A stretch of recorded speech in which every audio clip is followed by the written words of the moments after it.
I never thought a costume fitting would turn out to be one of the most awkward and strangely thrilling experiences of my life.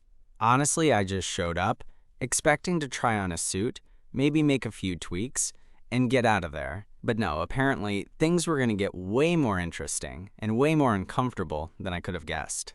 So here's the deal. I'm a stage actor, semi-professional at best, and my latest gig was for this small but ambitious production of a modern take on some classic play. Nothing huge, but enough to make me excited. The director wanted me to meet with the costume designer, this guy named Eli, who's got a reputation for making his pieces look incredible, but also for being, well, let's say, a little unconventional in his methods. I rolled up to the studio, this bright, airy loft space downtown with racks of clothes everywhere, some half-finished costumes hanging from mannequins, bolts of fabric stacked in corners. Eli was already there, sketchbook in hand, a slim guy with a messy mop of dark hair and these piercing green eyes that seemed to see right through you. He greeted me with a smile that was both friendly and a little mischievous, like he had some secret he was just dying to share. "Hey, you must be Jamie," he said, shaking my hand firmly. "I've been looking forward to working with you." That was nice enough, but what really caught me off guard was the way he sized me up in a single glance, like he wasn't just seeing the actor, but the whole package, including me as a guy.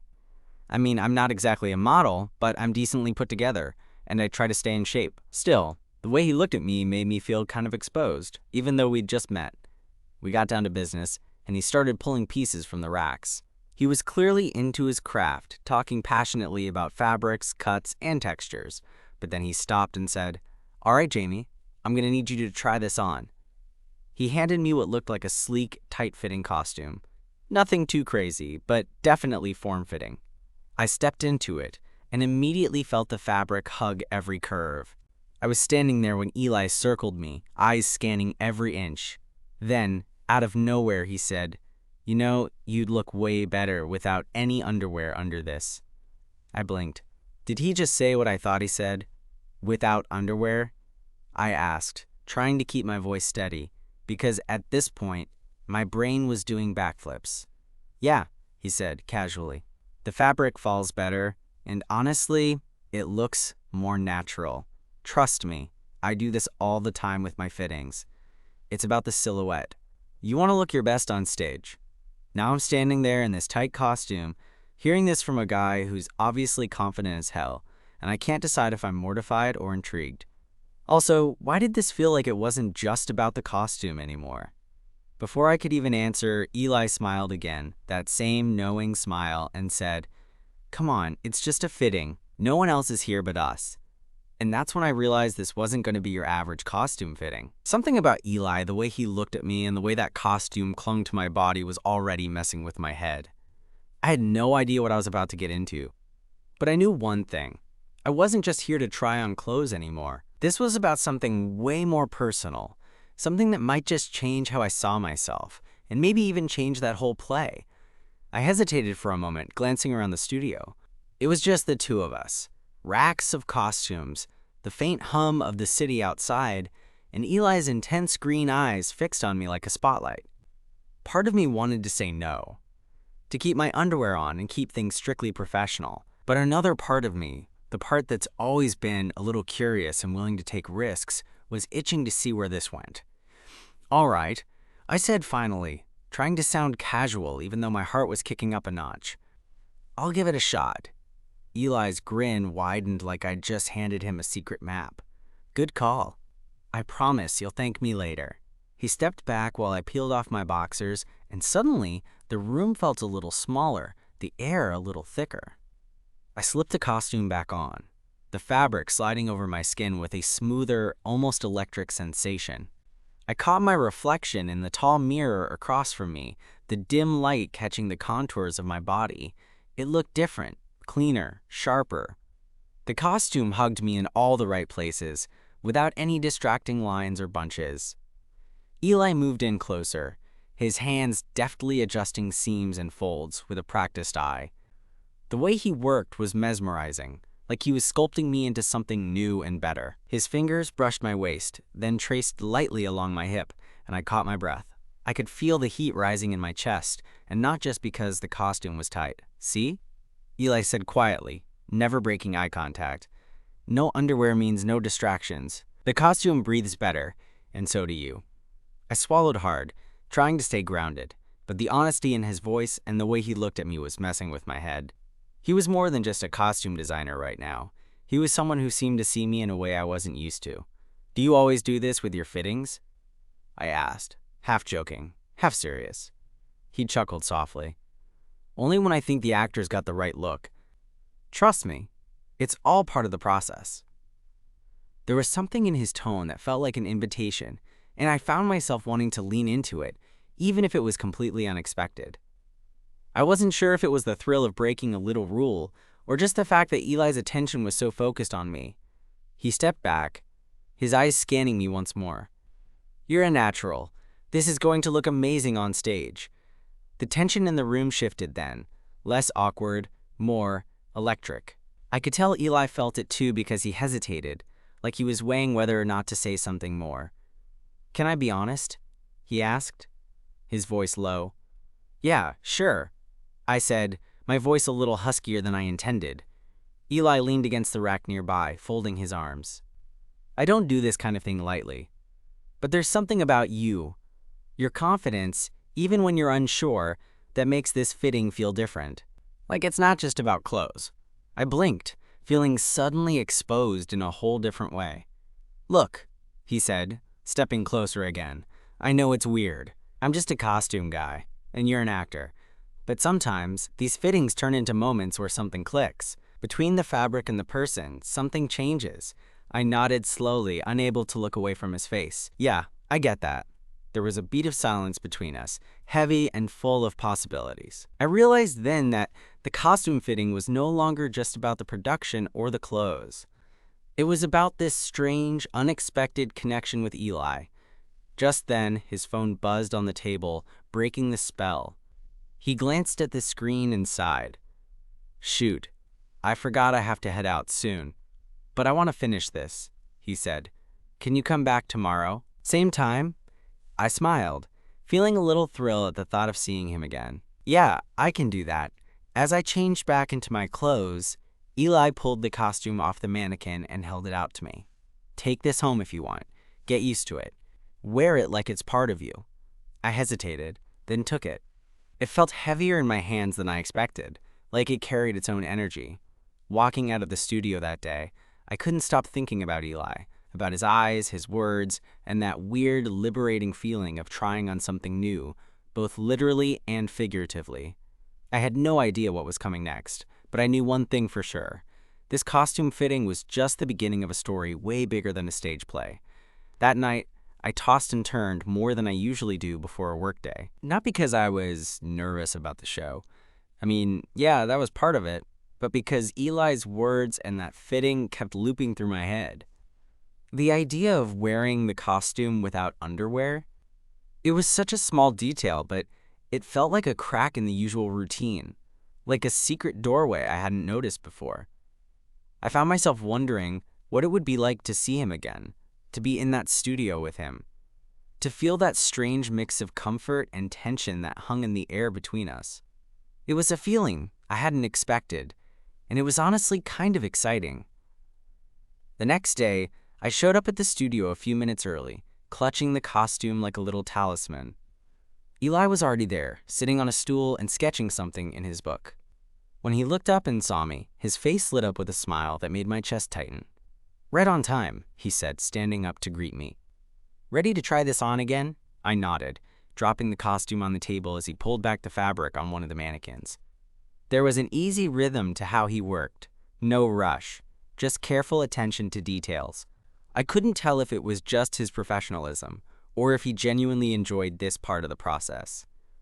As I peeled off my clothes and slipped into the costume, this time I felt less self-conscious. Maybe it was because I was alone with Eli again, or maybe I was just getting used to the idea. Either way, when I stepped in front of the mirror, I caught a glimpse of myself that felt different, like I was stepping into a version of me that I didn't always get to show. Eli was quiet for a moment, watching me closely. Then he said, "You're really owning this." I smiled, a little embarrassed, but mostly flattered. Thanks. I'm trying. He leaned in closer, his voice dropping just enough to make me lean in too. "You don't have to try so hard with me." There was that look again, like he could see right through the front I usually put up. I felt a flicker of something. Curiosity? Want? And I realized I was actually hoping he'd say more. So I said, trying to keep things casual, "What made you want to get into costume design? It's not the most obvious path." Eli shrugged, running a hand through his hair like he was trying to figure out how to explain it. "I guess I always loved the idea of transformation. Clothes are like a second skin, you know? They can tell a story without a single word. Plus, it's a way to get close to the actors, see them in a more honest way than just on stage." I nodded, suddenly understanding why he was so particular about the fit and feel of the costume. It wasn't just about aesthetics. It was about capturing something real. We kept talking while I tried on the costume again, and at some point, the conversation drifted from work to more personal stuff. Eli told me about growing up in a small town where being different wasn't exactly celebrated, about how fashion and art had been his escape. I shared some stories too, about my own journey, trying to figure out who I was and how to be comfortable in my own skin. There was an honesty between us that felt rare, like we were both stripping away layers, not just of fabric, but of pretense. After a while, Eli said, "You know, you really do look amazing in this, but there's something else I want to show you." He pulled out another piece from a rack.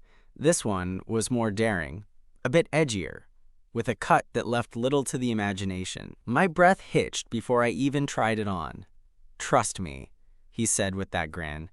"It's going to push you a little, but I think you're ready." I hesitated. Part of me wanted to say yes right away, to dive in without overthinking. But the other part was nervous. What if it was too much? What if I wasn't as ready as he thought? Eli must have seen the hesitation because he reached out and touched my arm lightly. "Hey, no pressure. We only do what feels right. But I believe in you." That simple encouragement made all the difference. I nodded, feeling a surge of confidence. "Okay, let's do it." As I started peeling off the first costume, I caught Eli's eyes again. There was something tender there, a mix of pride and something softer, almost like he was rooting for me. And then, as I slipped into the new piece, I realized this fitting wasn't just about clothes anymore. It was about the way two people could see each other, really see each other, and maybe even push each other towards something better. The mirror reflected back a version of me I hadn't met before, bold, a little vulnerable, but entirely mine. And Eli was there beside me, not just a costume designer anymore, but someone who made me feel like I belonged. It was the beginning of something that neither of us could have predicted, but both of us desperately needed. Wearing that new costume felt like stepping into a different skin, edgier, more daring, and weirdly freeing. The fabric was thinner, the cut sharper, and the way it clung to me made me hyper-aware of every curve and line of my body. I caught myself adjusting the fit a few times, as if trying to convince my reflection that this was really me, or at least a version of me I wanted to be. Eli was watching me with that same intensity, but this time there was something softer in his eyes, like he was seeing more than just the costume or the actor. Maybe he was seeing the person underneath all of it. "Wow," he said, voice low. "That looks incredible on you." I felt my face heat up, partly from the compliment, and partly because of the way he said it. "Thanks," I murmured. "It feels different." He nodded, stepping closer. "Good different or bad different?" I hesitated, then shrugged. "Good different, I guess. Like I'm stepping into something new." "That's exactly what I'm going for," he said with a smile. "Costumes aren't just clothes. They're a way to explore parts of yourself you don't usually show." His words hit me harder than I expected. I realized that this fitting wasn't just about the play or the fabric anymore. It was about me, about who I was and who I wanted to be. We stood there for a moment, the air between us charged but unspoken. Then Eli cleared his throat, breaking the silence. "So what do you think? Should we keep this one for the show?" I looked at myself in the mirror again, the edges of the costume tracing my muscles, the fabric hugging me in all the right places. For once, I didn't mind the way I looked. In fact, I liked it. Yeah, I said, turning to face him. Let's do it. Eli grinned, and suddenly the whole room felt warmer, like a bubble we'd created, away from everything else. All right then, he said, pulling out his sketchbook again. Let's make some notes.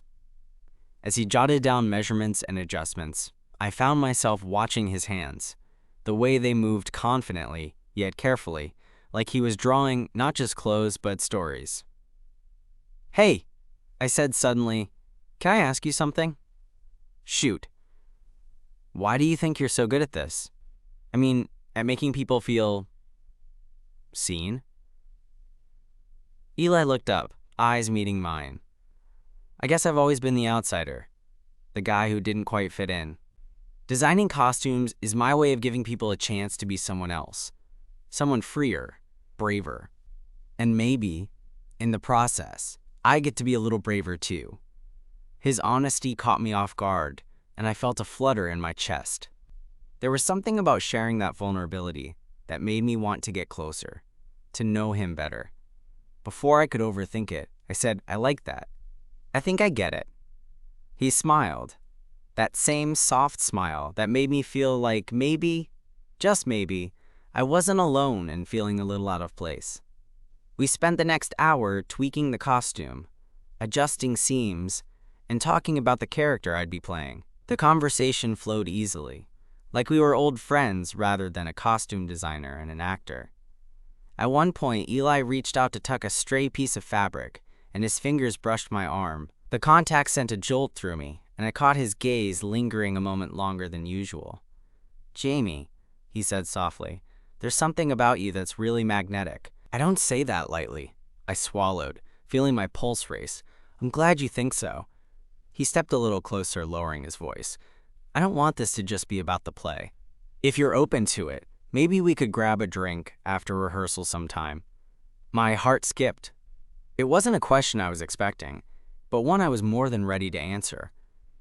Yeah, I said, trying to keep my voice steady. I'd like that. For the first time in a long while, I felt like I was stepping into something real, something that could be more than just an act. As I left the studio that day, costume bag slung over my shoulder, I couldn't stop smiling. Eli was more than a costume designer. He was someone who saw me, for better, or maybe for worse, and wanted to see more. And honestly, I wanted that too. The next few days were a blur of rehearsals and costume adjustments, but every time I caught a glimpse of Eli in the studio, my chest tightened in that familiar way. It was like there was this invisible thread pulling us closer, even when we were both busy with work. Our after-rehearsal drink was set for Friday evening. I wasn't sure what to expect, but I told myself to just relax and enjoy it. After all, if nothing else, it was just two guys hanging out after a long day. I showed up at the bar a little early, nerves buzzing under my skin. Eli beat me there by a few minutes, already perched on a high stool, nursing a dark beer and looking like he'd just stepped out of a magazine spread. His hair was a little tousled, and he had that easy, confident smile that made my heart race. Hey, he greeted me, standing up to pull me into a quick hug. That brief contact sent a spark through me, and I tried not to overthink it. Hey yourself, I replied, feeling a little breathless. We ordered drinks and found a quieter corner, the low hum of conversations and clinking glasses around us. The atmosphere was casual but charged, like we were both aware that this night was a little more than just friendly hangout. So Eli said, swirling his drink, how's the costume feeling now that you've had some time with it? I laughed. Honestly, it's still a bit weird not wearing underwear, but I'm getting used to it. I think it makes me feel more exposed in a good way. He raised an eyebrow. Exposed, huh? That sounds like a good thing coming from you. I shrugged, a little self-conscious. Yeah, I don't know. It's like the costume strips away some of the guard I usually have. Maybe it makes me feel more honest. Eli nodded slowly. I get that. Clothes can be armor, but they can also be liberation. That line stuck with me. There was something raw and real in his words, and the way he looked at me made it clear he wasn't just talking about costumes. We talked for hours, weaving between stories about our lives, our dreams, and the awkward moments that make us human. It was easy, natural, and for the first time in a long time, I felt completely seen. At one point, the conversation took a quieter turn when Eli asked, "Do you ever wonder what it would be like to just drop all the labels and expectations? To be exactly who you want to be, without worrying about what anyone else thinks?" I thought about that for a moment. All the time, I admitted. Sometimes I feel like I'm playing a role even when I'm not on stage. Like there's a version of me that's out there somewhere, but I'm too scared to find him. Eli reached across the table and brushed his fingers against my hand. The touch was electric, and I swallowed hard. "Maybe it's time to stop being scared," he said softly. My heart was pounding, and I could see the same hesitation and hope mirrored in his eyes. The night ended way too soon, and as we stepped out into the cool air, Eli hesitated before saying, "Can I walk you home?" I nodded, feeling a rush of gratitude and something else, something electric that made the cool night air feel warm. We walked side by side through the quiet streets, neither of us rushing to fill the silence. When we reached my door, Eli turned to me and smiled that same soft smile. "Thanks for tonight," he said. "I really liked it." "Me too," I whispered, my voice barely audible. For a moment, it felt like the world had shrunk down to just the two of us. Then, almost on impulse, Eli leaned in and brushed his lips against mine. It was gentle, tentative, but it sent a wave of warmth flooding through me. When we pulled apart, his eyes searched mine, and I realized I was ready for whatever this was. No scripts, no costumes, just us. "I'm really glad I came tonight," I said honestly. "Me too," Eli replied, his smile wide and genuine. As I closed the door behind me, I knew things were changing. The costume fitting had been just the beginning, but now it felt like the real story was starting, one where I could finally be myself, with someone who saw me and wanted to be seen too. The next morning, I woke up with Eli's kiss still lingering like a warm echo in my mind. I kept replaying it over and over, a little grin sneaking onto my face despite the usual morning grogginess. It was surreal how something so simple could make me feel so alive, like there was a whole new chapter waiting to be written. Work was the usual chaos, with rehearsals taking up most of my day. But even when I was running lines or dodging set pieces, my thoughts kept drifting back to Eli, the way his eyes held that mixture of tenderness and something electric, the softness of his lips against mine. During a break, I found myself texting him, something casual but with an undercurrent of, "I'm thinking about you." His quick reply had a little wink emoji, and suddenly the distance between the fitting studio and wherever I was felt a lot smaller. Later that evening, I found myself back in the costume studio. Eli had asked me to come by for a quick check-in on the costumes, but the way he smiled when I walked in made it clear this wasn't just about measuring hems. "Hey," he said, stepping forward to pull me into a hug that felt like coming home.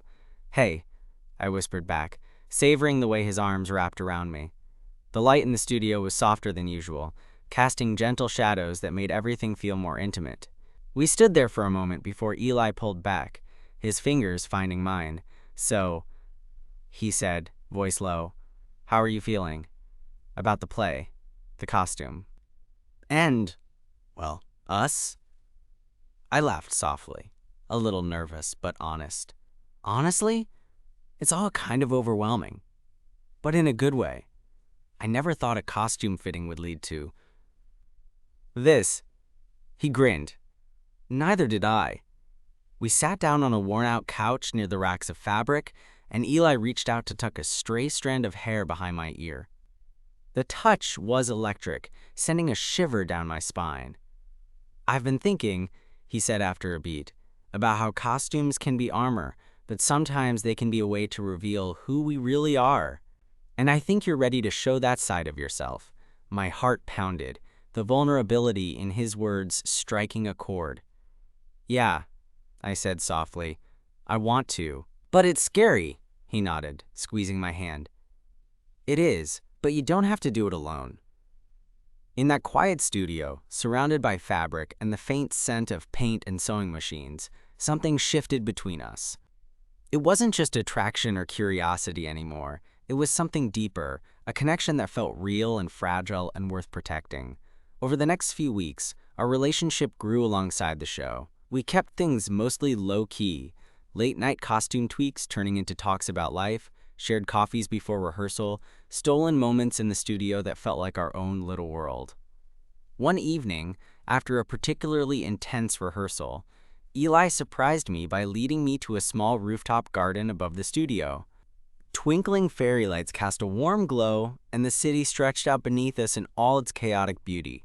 "Saw this spot and thought it'd be perfect to unwind," he said, handing me a cup of hot tea. I took it, feeling the warmth seep into my fingers. "It's amazing." We stood there side by side, the noise of the city fading into the background. I looked over at him, noticing the way the light caught his eyes, making them sparkle. "You know," I said, "I never thought I'd find someone like you through a costume fitting." He laughed softly. "Yeah, not your typical meet cute, huh?" I smiled, feeling more at ease than I had in a long time. "Definitely not. But maybe the best ones aren't." He turned to me, his expression serious for a moment. "Jamie, I want you to know that whatever happens with the show or anything else, I'm here. No pressure. No expectations. Just us." That simple promise felt like a lifeline. I reached out, taking his hand, and squeezed gently. "Me too, Eli. Me too." The city lights shimmered around us, but all I could see was him. And in that moment, I knew I was exactly where I was supposed to be. No costumes, no masks, just two people finding something real in the middle of all the chaos. From that night on, everything felt different. The costumes still mattered, of course. They were part of the story we were telling, but what mattered more was the story we were beginning to write together. And honestly, I couldn't wait to see where it would go. Opening night came faster than I expected, and I found myself standing backstage, costume on, heart pounding not just from nerves about the performance, but from the whirlwind of everything that had happened these past few weeks. The costume, the one Eli had pushed me to try, felt like a second skin now, familiar and oddly comforting. It was more than fabric, it was a reminder of how far I'd come. Eli was nearby, adjusting details on a fellow actor's outfit, but he caught my eye and gave me a small, encouraging nod. There was an unspoken understanding between us now, a quiet support that didn't need words. When I stepped onto the stage, the lights warm on my face, I felt a calm settle over me. The audience was a blur, but I carried with me the feeling of Eli's presence, the way he'd helped me see myself differently, more honestly, more bravely. After the final scene, the applause was thunderous. Backstage, Eli was waiting, grinning like it was his own victory. I pulled him into a hug, and it felt like home. Later, as the cast celebrated, we slipped away to the studio, just the two of us surrounded by costumes and quiet. Eli reached out, fingers tracing my jaw gently, and I leaned into him. "You were incredible tonight," he said softly. "Couldn't have done it without you," I replied. We sat together in comfortable silence, the weight of everything melting away. I realized that this wasn't just about a costume, or even a show. It was about trust, connection, and the courage to be seen. Eli's hand found mine again, warm and steady. "No masks," he said. "No masks." I agreed. In that moment, I felt whole. Not because I'd nailed the role, but because I'd found someone who saw me as I really was and wanted to be a part of my story. Walking home later, the city lights felt softer, more inviting. The future was unknown, sure, but for the first time in a long time, I was ready to face it. With Eli by my side, I knew I wasn't alone. Sometimes, the most unexpected fittings lead to the best fits in life. And this felt just right.